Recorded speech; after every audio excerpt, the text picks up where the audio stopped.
Hey y'all, welcome back. In this video, I'm going to be showing you how to teach your dog to go to a place or settle on a mat.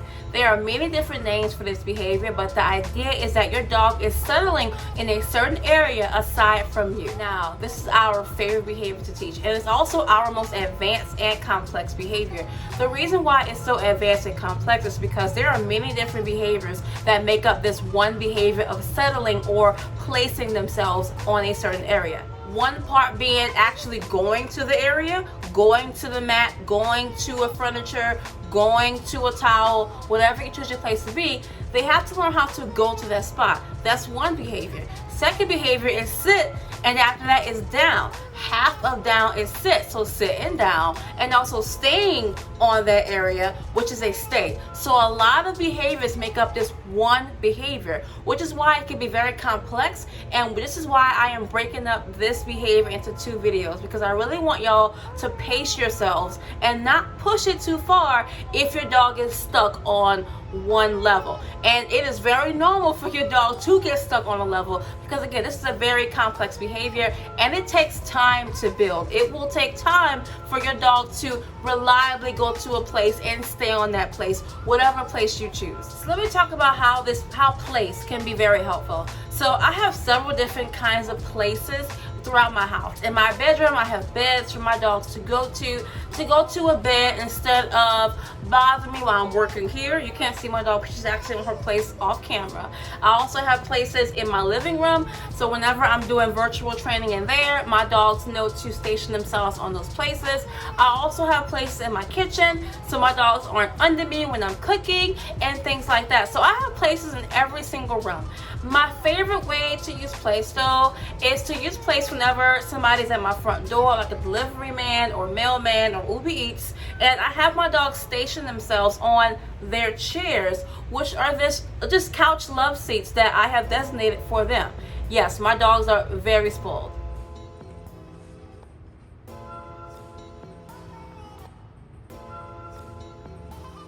Place can be many different things, like I said before. It can be a chair, it can be a towel, it can be a mat, it could be a dog bed, it could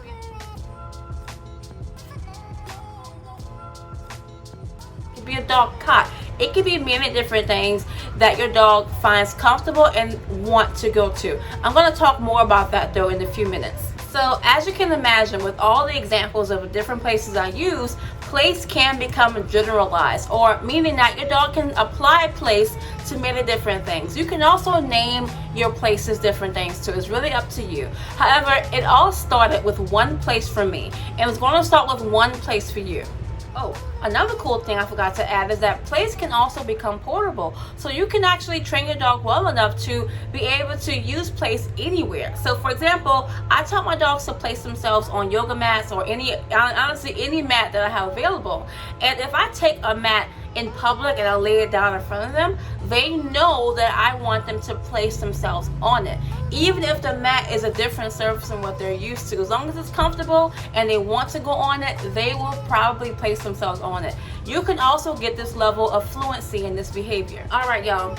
The most important thing about teaching a dog place is to shape it. So I briefly talked about shaping it with down, because down is a behavior that has to be shaped, especially if your dog has never done down before. The same thing is done with place. We really want to shape place and really take the language out. We're going to be very quiet teaching this behavior, even though I said that there's sit, there's down, there's stay, which we haven't covered yet. There's stay, all in this behavior. We're not actually going to be saying sit down, stay. That's not the thing. This behavior is called place. And just like with other behaviors, we will not name this place. We will not be saying place or whatever your chosen verbal cue will be until the behavior is done. So before it's done, it's going to be a lot of shaping to get to the behavior we want. So it may be quite difficult, but I'm going to guide y'all and you'll be able to see how I work through shaping with my own dogs, and you're going to be doing the same thing with your own dogs. But first, let's talk about the different types of places you could be using for your place. All right, y'all. First up, I have a crate mat, which lines my dog's crate. This could be a great first place option for you. Alright y'all, next I have a dog cot, and I love using dog cots for place. It's elevated, and if your dog gets hot easily, having that extra airflow under it can potentially keep them cooler. Next I have a yoga mat, and I like using yoga mats and folding them in half.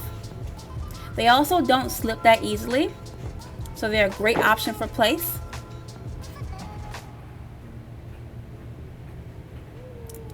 Next, I have a blanket I'm going to fold in half. This can also be a great place option.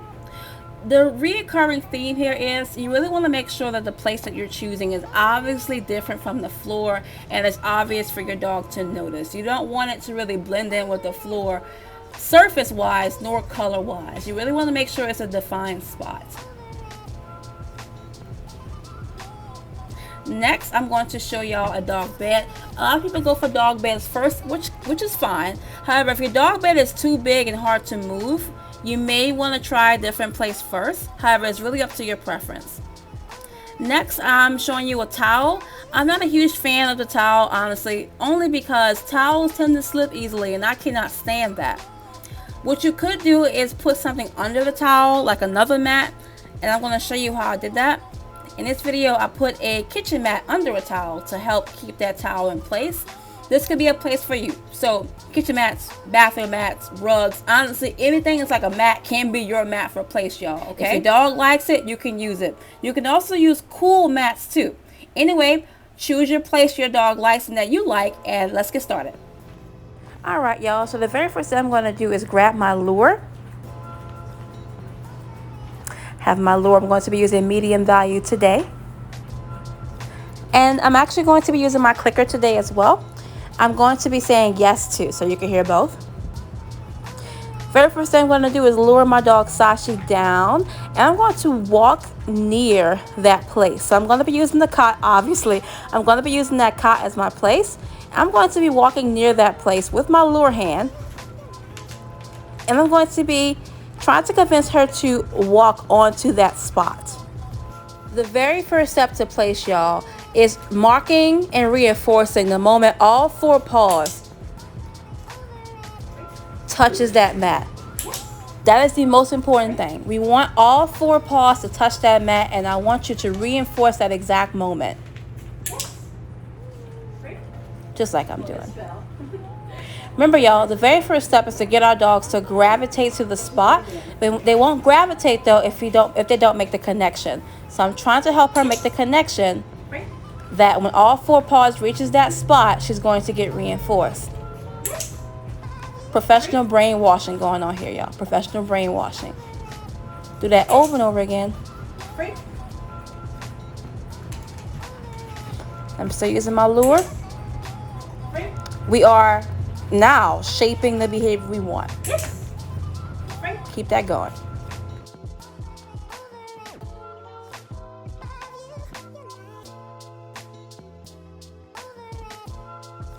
All right, y'all, now I'm going to be trying this out with no lure in my hand. I'm going to just walk near that spot.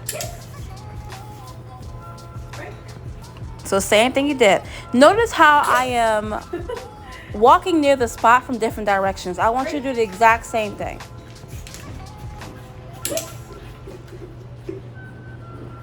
The reason I'm doing this is because sometimes our clients, they get stuck in approaching the place from the same direction. So the dog only knows how to get to that spot from that one direction. By training them, by reinforcing them to approach it from different ways, from different directions, you're going to make this behavior more practical for them. You can approach it from the right, you can approach it from the left. It doesn't matter where you are. You can go to that spot and get reinforced. Dogs are very literal. Don't forget that. Do that over and over again.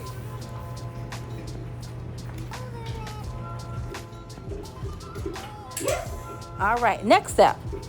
I am now starting to reinforce my dog for sitting.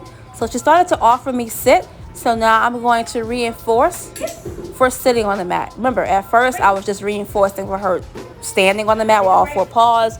Now I'm trying to shape that down, right? So now I am waiting for her to sit. And so now I'm only going to reinforce to sit on the mat. I am no longer going to only reinforce for all 4 paws touching the mat. And to repeat, I am trying to build that down, and sit is the first step.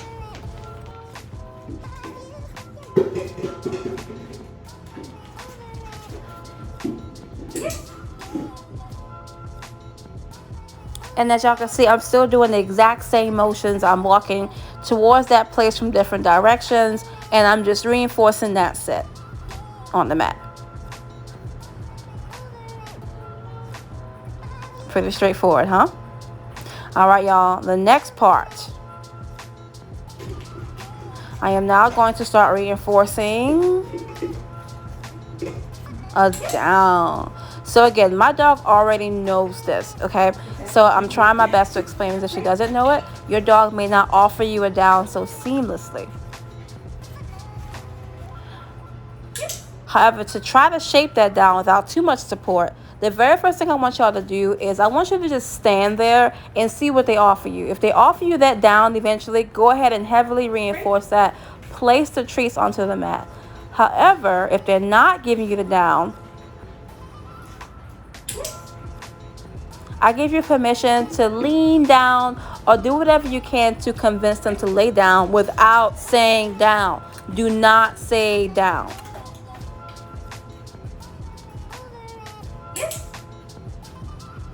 I really want you to stand there, be a statue, and just stare at the mat to see what they give you. If they give you that down, heavily reinforce it and put those treats on the mat.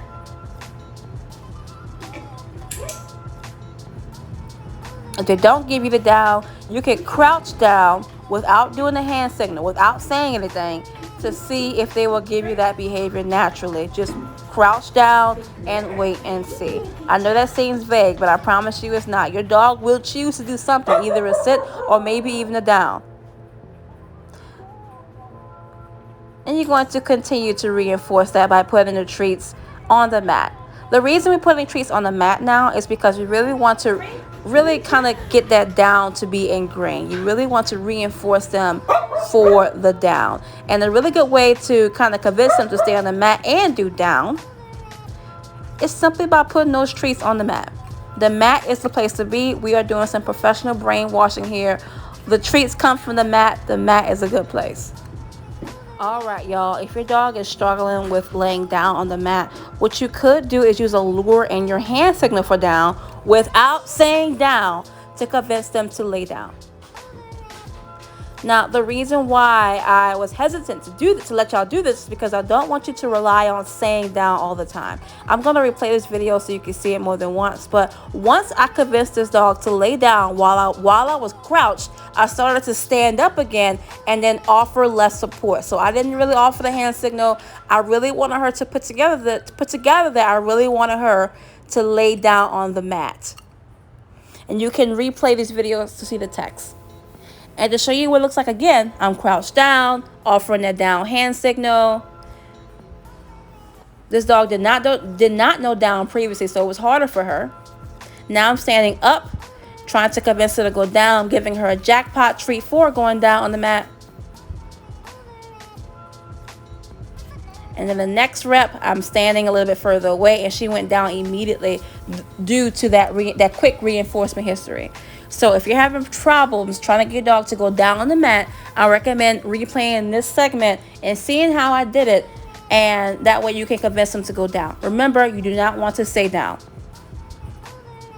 All right, y'all, back to Sashi. If you needed to give your dog the down hand signal and or crouch down to help them figure out you wanted them to lay down on the mat, that's great. I want you to start slowly phasing out that support, meaning no more down hand signal, no more crouching down. We just want to see if they can just figure out now that we want them to lay down on the mat. So again, after giving them that support, which may have been the hand signal, you crouching down, I want you to stop crouching down and stop giving the hand signal and just stand there and wait for them to figure it out. This is the hardest part about place, y'all. They have to figure it out. I know you're probably itching to help them out if they're struggling. I want you to wait. If you've helped them with the hand signal and crouching down, I really hope that you heavily reinforce when they finally did lay down. If you did heavily reinforce it, then you're going to find that they're going to be more likely to offer you that down because of that previous heavy reinforcement. So yeah, y'all just waiting. They give you that down. You say yes. Put that treat onto the mat, because you really want them to understand that the mat is the place to be. The mat is a good place. The treats come from the mat. I should stay on the mat. Some professional brainwashing going on here, right? All right, y'all. And this is part 1 of plays. So if you made it to this point and your dog is laying down, awesome. If not, rewatch it and keep trying, keep practicing. Don't get frustrated. This is not an easy behavior. I want you to stop here, though, if you made it to this point, and give yourself a break and prepare for part 2. Good job.